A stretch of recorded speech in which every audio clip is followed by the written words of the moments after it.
Está começando mais um programa UFAO no combate ao coronavírus. E hoje nós recebemos para uma entrevista, para um bate-papo, o professor em Medicina Veterinária, doutor em Biotecnologia, professor Pierre Escudro.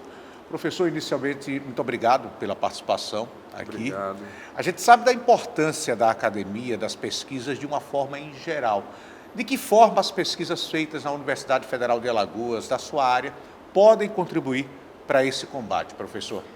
Bom, de forma direta, a gente tem trabalhado juntamente com o Instituto de Computação e com a HU no desenvolvimento de respiradores. Então, numa forma direta de pesquisa, principalmente nos exames pré-clínicos de validação de respirador.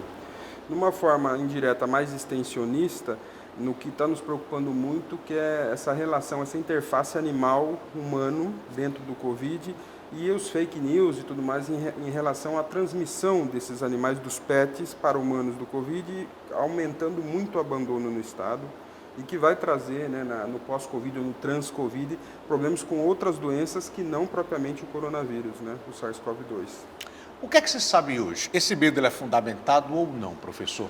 A gente teve duas situações clássicas, tivemos mais no mundo, que são, por exemplo, o tigre do zoológico de Nova York, que teve isolado o SARS-CoV-2, o vírus do Covid-19. E a gente teve também um cachorro de 17 anos em Hong Kong, que também teve isolado o vírus de um portador de Covid. Isso não quer dizer, se eles estão com o vírus, não quer dizer que eles transmitem o vírus. Todos os animais eles têm um receptor ECA, que é um receptor do citoplasma, que vai receber esse vírus e que vai fazer toda a questão de transcrição, replicação e daí amplificação. Essa amplificação não acontece nos animais, não está provado até então. Então você pode isolar sim o vírus, mas isso não quer dizer que ele funcione como um transmissor. Ele funciona como um FOMIT, ou seja, como se fosse essa cadeira. A gente sabe lá, tantas horas fica no papel, tantas horas fica na madeira, óbvio que vai ficar nas vias aéreas, ele pode transmitir. Então, você tem que tomar muito cuidado com o cão, por exemplo, com passeios, da mesma forma que a gente tem tomado durante o isolamento. Mas, assim, cientificamente provado que ele transmite os cães e os gatos, isso não está. O que a gente sabe é que, cientificamente, eles têm ajudado muito ao combate da depressão em tempos de isolamento. Isso pode fazer a diferença, professor? Exatamente. Geralmente, pesquisas mostram que quem convive com animais, obviamente a gente está falando de pesquisas muito recentes, muito motivadas até pela questão da pandemia, mas que a relação de carinho, de companheirismo com esses animais faz a diferença, principalmente no momento de isolamento pelo qual estamos passando, E quando você vê isso, por exemplo, nos Estados Unidos, os estudos recentes mostram que no período de pandemia a gente teve um aumento de adoção nos abrigos, nas ONGs. E no Brasil não, a gente tem um aumento de abandono. Então a gente tem que pensar muito nisso, pensar que esse animal ele faz parte de um consenso, de um ente familiar, a gente coloca dessa forma, e que ele tem um papel, a zooterapia, fundamental, principalmente no combate à depressão. Então tomar muito cuidado com essas fake news, tomar muito cuidado com notícias que não têm fundamento científico e que tem realmente no nosso estado grandioso o número de abandonos que está acontecendo nos últimos meses correlacionado com o Covid. Então esse é um trabalho que a gente vem fazendo de uma maneira ampla, de conscientização, de estar nas comunidades, agora em assentamentos também, que a gente, por exemplo, no bairro do Reginaldo, aqui em Maceió, a gente tem um monte de equinos e jumentos abandonados com problema respiratório, que eles acreditam que é o Covid e provavelmente é outra doença, que pode ser infecciosa também para o humano. Então a gente tem que tomar muito cuidado, é um momento delicado, por causa dessas fake news, mas é um momento que esses animais abandonados, daqui 3 meses, eles podem sim ser grandes reservatórios de outras zoonoses, e a gente tem um boom de zoonoses como a raiva, por exemplo, que pode estourar se a gente não tomar cuidado e não tomar as medidas cabíveis nesse momento. Até porque já há algum tempo não temos campanhas de vacinação para zoonoses como a raiva. A gente está indo por terceiro ano, sem campanha. Então, a maioria dos animais assim de rua ou os animais de pessoal de comunidades mais vulneráveis já não estão com uma cobertura vacinal. E a gente vai ver esses animais cada vez mais abandonados, a gente tem aumento de número de acidentes, então isso tanto com animais de grande porte quanto de pequenos. Eu não sei a estatística disso, mas a universidade vem sendo procurada pela Polícia Rodoviária Federal e por outros órgãos de trânsito em busca de soluções correlacionadas diretamente com acidente com animais. O senhor citou o exemplo de um trabalho que é feito no Reginaldo, ou seja, vocês têm um grupo de pesquisas e também um trabalho social voltado para algumas comunidades. Eu queria que o senhor falasse um pouco mais sobre isso, professor. Então, o grupo de pesquisa e extensão em equídeos, que é o grupo Equifal, na verdade era um grupo que começou com cavalos, né? E daí com os cavalos de carroça, mas entrando dentro das comunidades a gente viu outros cenários. Em 2012, 2013 a gente então vence o Prêmio Santander Universidades Solidárias, né, e ajuda esses carroceiros de uma maneira delivery, tentando conscientizar com EJA. Então ele virou no fim uma coisa multidisciplinar, transdisciplinar, né, trabalhando com várias áreas, psicologia, educação financeira, parte médica, mas também, né, o foco é a saúde única. Né? O que é a saúde única? Na saúde única e bem-estar único. É aquilo que vai trabalhar a tríade, ser humano, animal e meio ambiente. Difícil dentro das nossas comunidades? Difícil. Um trabalho que é como se fosse enxugar gelo, mas que tem surtido na última década, a gente já conseguiu ter grandes avanços. Agora, a informação me parece ser uma arma fundamental na nossa conversa, né, professor? A gente sabe que em determinadas situações há uma reação, às vezes uma reação agressiva aos animais. Eu me lembro recentemente do episódio da febre amarela e dos ataques que foram feitos, né, a primatas e tudo isso por falta de informação, né? Por ignorância mesmo. Então a informação ela é uma arma fundamental numa situação como essa de pandemia ou como essa que nós falamos agora há pouco da febre amarela. Eu acredito que a gente tem que ter a pesquisa. Hoje a gente tem, eu costumo falar que a academia ela foi muito para as pesquisas de desenvolvimento de fármacos, de vacinas, né, de respiradores, obviamente necessários para esse momento emergencial. Mas a gente também tem que tomar, enquanto universidade, cuidado com o que está aos redores, né? Porque a pandemia ela vai durar 5, 6 meses, mas o que ela vai deixar em volta dela e outros potenciais fatores de doenças, de problemas financeiros é muito grande. Então a universidade ela vem trabalhando de maneira integrada em todas as áreas, buscando já prever o que pode acontecer lá. É difícil essa previsão, a gente não sabe nem quando vai voltar às aulas, né, como vai funcionar isso, mas a gente vem trabalhando assim de maneira incansável para tentar, principalmente, incluir, conectar todas as áreas para fazer com que a gente tenha um retorno, um trans-pandemia menos doloroso. Agora, aproveitando, né, para a área mais da medicina veterinária, professor, a gente está falando, e o senhor citou alguns animais que acabaram sendo vetores de algumas doenças recentes, né, como os camelos, os dromedários, né, como o morcego, há algum tempo atrás. Esses vírus eles já existem no mundo animal e eles trabalham a sua mutação para atingir o ser humano. Como é que funciona esse contágio para que a população possa entender? Você tem duas famílias, né, dos coronavírus, os alfa-coronavírus e os beta-coronavírus. Os alfa-coronavírus estão mais associados aos animais. Então você vai ter, por exemplo, a peritonite infecciosa felina, você vai ter a coronavirose, que é aquela diarreia de pequenos animais, você tem as diarreias de suínos, então você tem bastante coronas que são os alfa-coronavírus de animais. Os beta-coronavírus, eles vêm do morcego, eles são, então, em 2002, 2003, a gente teve o SARS-CoV-1, né, que teve o Cat Oliver lá, Oliver Cat, que foi o que passou, né, como um hospedeiro intermediário. Daí, depois, em 2012, você teve o MERS-CoV, que teve como hospedeiro intermediário no Oriente Médio o dromedário, os camelos, e passando né, como um vetor de passagem pela mucosa, né, pelas excreções. E agora vem esse, né, que teoricamente foi passado como intermediário, o Pargolin, que é um animal lá da China. E que todos vieram do morcego. Mas, assim, essa questão de mutação de alfa para beta, o que a gente sabe é, por exemplo, que esse alfa que acomete animais tem uma família que acomete crianças e causa problemas respiratórios. E a gente sabe também que, por exemplo, teoricamente o SARS-CoV-1 ele foi mais agressivo, clássico em termos da doença. E o SARS-CoV-2 ele vem já com problemas muito mais associados às comorbidades, né? E por isso esse isolamento tão importante. Nós estamos, então, estudando, nós estamos no meio da pandemia, não dá para a gente ter assim, eu acho que muito perigoso quando a gente fecha uma notícia e tenta, de uma vez, definir alguma coisa. Então, a gente está constantemente mudando as pesquisas. Se você pegar, 100, 200 papers por dia que vai surgindo no mundo. A gente, às vezes, não consegue acompanhar o que está acontecendo. É complicado. E se criam, como o senhor colocou, diversas teorias, né? Isso aconteceu porque determinada comunidade tem hábitos alimentares diferentes, exóticos, né, porque, citando um exemplo, né, porque comeu um morcego. Assim, tem que se ter muito cuidado com relação a todo esse tipo de informação que é passada, né? Mas toda alimentação exótica você tem uma carga viral que pode estar associada ao contágio, de você comer bacteriana, viral, fúngica. Então nós temos que tomar cuidado. Na verdade, os cuidados de higiene básicos, inclusive da alimentação, muitas vezes são esquecidos e a gente maximiza um vírus só. A gente tem, junto com o nosso Covid-19, a gente tem as outras doenças que continuam aí, doenças de emergentes, doenças de problemas de países em desenvolvimento, que elas continuam matando também. Então, o maior problema da pandemia é a gente dar, obviamente, toda a atenção devida ao Covid-19, mas a gente não esquecer das outras. Por exemplo, as zoonoses estão aí. De repente, a gente tem um boom de leptospirose, a gente pode ter um boom de leishmaniose, que já temos bastante casos em Maceió. Então, quer dizer, a gente já sabe que um paciente com leishmaniose, se ele pegar um Covid, é quase 100% de mortalidade. Então, é essa correlação que a gente não pode abandonar as outras áreas. E 90 e poucos % das doenças de países em desenvolvimento, elas estão associadas à relação animal-humano. Então, o médico veterinário está bem inserido nisso, no quê? Na tentativa de equilibrar, né, essa fauna, entre aspas, esse nicho, para que a gente tenha menos morbidade, menos mortalidade associada às zoonoses. Agora, o senhor citou algumas doenças que elas têm uma característica social muito forte, Sim. né? A questão da leishmaniose.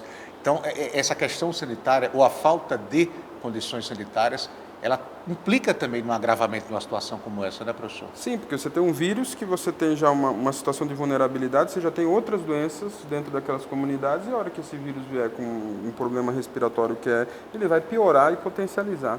Daí vem aquela história, esse cidadão ele pode ter vindo a óbito de Covid-19, mas ele já tinha uma comorbidade como uma leishmaniose que ele já tinha problemas. Então a pandemia não é só o Covid, mas tudo que ela vai causar nesses pacientes, principalmente na nossa realidade, em comunidades vulneráveis, que já tem outras doenças emergentes e zoonóticas presentes nelas. Professor, o senhor colocou uma coisa muito interessante, de que nós estamos tendo que desenvolver tudo isso no meio da pandemia. Não conhecer ainda totalmente o vírus é o maior desafio, né? Saber que consequências ele pode trazer, porque no início da pandemia se discutia a questão da letalidade, porque a maioria das pessoas eram assintomáticas, e com o decorrer, né, com o passar do tempo, o vírus se mostrou até mais agressivo do que inicialmente parecia, né, provocando problemas respiratórios, já há pesquisas fazendo relações, né, de infecção em neurônios, enfim. O não conhecer totalmente o adversário que a gente está combatendo é o grande desafio, professor? Com certeza é um desafio, né? Mas eu acho que o maior desafio é o que ele pode causar em condições de comorbidades, né? Eu acho assim, eu não sou clínico, né, médico, mas eu acho assim, o Covid-19, né, ele vem, o que ele está apresentando era o que era esperado, mas ele tem trazido muito mais mortalidade nas comorbidades. Então a gente, por exemplo, o diabético, a pessoa que tem uma doença infecciosa, e na nossa relação, por exemplo, uma esquistossomose, uma leishmaniose, né? Quer dizer, a gente está vendo que essas mortalidades, elas vão para o pico, porque você tem comorbidades associadas. No nosso caso, né, um estado que tem muita vulnerabilidade, um IDH baixo, obviamente que a gente tem isso principal, porque nós não temos ainda saneamento básico, nós não temos ainda condições básicas de higiene, nós temos um problema de conscientização de população. Então esse é um momento que, além da pandemia, você vai ter que retomar todos os outros programas e às vezes a gente não consegue ter. Por isso o papel da universidade é fundamental na sociedade, né, de estar trabalhando nas suas várias frentes, ajudando, né, os governos, ajudando os órgãos de sociedade civil e a população para tentar conectar ciência com extensão, né? Responsabilidade social com geração de conhecimento. Eu acho isso fundamental. Voltando à questão do abandono de animais e das possíveis consequências, nós já temos uma política definida, por exemplo, de castração de animais. Sim. E a gente tem uma população, citando como exemplo Maceió, uma população de rua, principalmente de cães e de gatos, já muito grande. Sem essa política de castração, o senhor acredita que esse problema ele passa a ser quase que incontrolável, essa população? Eu estou citando só um tipo de ação, que seria uma ação de castração, em massa. A gente caminha para uma situação muito ruim, professor? A gente tem o abandono aumentando, a gente tem observado o número de filhotes, o número de animais aumentando. Não, esses animais são portadores de doenças. A gente não tem que pensar só, obviamente que o bem-estar animal, a proteção é importante, mas a gente tem que também entender esses animais como fontes de doenças, né, que eles vão estar colocando. E a gente tem uma situação também sui generis, né, em relação a Maceió, que são os bairros do Bebedouro, Mutange e Pinheiro. A gente está tendo ali um abandono crescente. Então, fora o problema da pandemia, já do abandono da pandemia, a gente tem também, particularmente em Maceió, o problema dos bairros que estão sendo desabitados e esses animais ficando nas ruas. Então, ontem, né, foi domingo, a gente estava nas ruas do Pinheiro, que realmente você vê muito animal abandonado, você vê colônias de gatos, né, semiferais. Então, tudo isso a gente tem que pensar, né, mesmo durante a pandemia, que esses são problemas que às vezes estão sendo, não estou falando que estão sendo negligenciados, mas é pela notoriedade, pelos problemas que a pandemia tem trazido, a gente está deixando um pouco de lado essas medidas. E o que fazer, professor? A gente tem que ter eu costumo falar, né, na inovação e no empreendedorismo, uma quádrupla hélice, né? O que é uma quádrupla hélice? A gente tem a universidade, a gente tem os órgãos públicos, as organizações de sociedade civil, né, e as empresas buscando soluções conjuntas, né, que a gente consiga dividir, tirar um pouco do ego de cada ator, mas que esses stakeholders eles realmente façam pela população e vejam a necessidade de cada um trabalhar de maneira ativa e progressiva para que a gente não tenha um estouro não só do Covid, mas de outras doenças que podem se correlacionar em situações de vulnerabilidade, como de Maceió, por causa dos bairros ali em abandono, por causa do IDH e também do Estado. Nós vivemos, a nossa geração, né, a primeira pandemia. Sim. Né? A última pandemia tinha sido em 1918, nós estamos vivendo a primeira pandemia dessa geração. Que mundo o senhor espera após pandemia? Pode ficar à vontade da forma mais ampla ou focalizando mais na sua área, professor? Então, eu acredito muito que após pandemia, toda a pandemia ela traz mudanças drásticas no planeta, né? De forma científica, de forma social, de forma de espiritualidade, né? A gente tem uma mudança muito grande, né, que eu chamo de psicosfera. Então, assim, o que vai partir daqui para frente, a gente não sabe, né? Mas eu tenho certeza que a gente está, vamos dizer assim, em termos de essa pandemia, esses problemas de saúde, toda essa questão eu acredito muito que a nossa humanidade vai melhorar, né? Porque, na verdade, a gente já tem isso historicamente, após as pandemias, uma união maior, um crescimento maior planetário, uma mudança de paradigma, e parece que a gente esquece depois de alguns anos. Então, a gente tem que ter, né, aí eu costumo falar, né, que a gente tem que unir a fé com o foco, com a força, com o cientificismo. Não tem uma coisa só que vai melhorar. Eu acho que a gente vai melhorar em conjunto. Ali no século XVI, a gente teve a dicotomia da ciência e da religião, né, necessária por Francis Bacon, Descartes, mas quem sabe a gente não está no momento da reunião de uma maneira mais ética, mais justa, mais perfeita. É o que a gente espera, né? Permita só mais uma rápida pergunta, professor. Claro. Que as pessoas podem perguntar, mas que relação tem a medicina veterinária com o combate a doenças?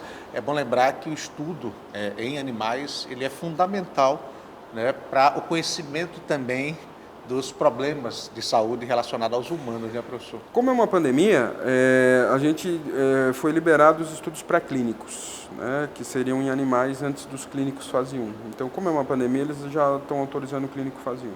Isso é bom e é ruim, porque você pode ter problemas sérios por você não ter tido exames pré-clínicos. Então, hoje também existe toda uma comunidade que está se chocando em relação a opiniões que a gente teria que ter o pré-clínico. O pré-clínico para o respirador, o pré-clínico para as vacinas, o pré-clínico, até a parte de fármaco já está bem definida. Esses fármacos todos já são conhecidos. Mas principalmente na parte de imunidade, né, de desenvolvimento imunológico e de desenvolvimento, principalmente a gente tem um problema sério com o SARS-CoV-2, que é a questão de manter a pressão inspiratória dos respiradores. Então hoje uma luta, conversando com intensivistas, não vamos entubar.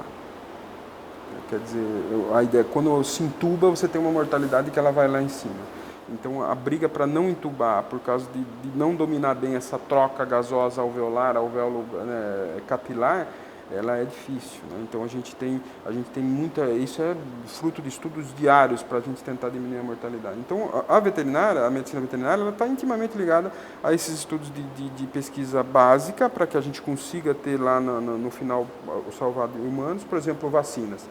Da onde vão sair as vacinas em massa? A gente vai precisar dos cavalos para ter o plasma. Quer dizer, provavelmente os cavalos vão ter que entrar nessa coisa para doar esse plasma, para fazer os soros que estavam falando, né, de usar o soro do infectado no não infectado para fazer. Né, esse é um trabalho, o nosso grupo de pesquisa tem um trabalho forte com plasma hiperimune, né, em doenças de equinos, mas que hoje, por exemplo, o Butantan usa para, né, antiofídico, antitetânico, usa o plasma de equino, mas a gente não sabe como isso, porque daí vem aquela questão que eu falei há pouco. Replicação, transcrição, amplificação, como esse vírus vai fazer isso no equino para que a gente tenha um produto, um bioproduto viável. Então eu acho assim, tem tudo a ver. Hoje a gente está conectado isso, e principalmente na saúde única, né? Que na verdade 90% dos problemas que nós vamos ter pós-Covid, eles estão associados ainda às doenças conectadas, né, humano-animais. Então a gente tem que estar pronto para isso e nós vamos ter as zoonoses, pode ter certeza, a gente vai ter problemas com zoonoses se a gente não focar agora as atividades de maneira bem... Professor, muito obrigado pela colaboração. Eu que agradeço muito, obrigado mesmo. Muito obrigado, professor Pierre Escudro. Esse foi mais um programa UFAL no combate ao coronavírus.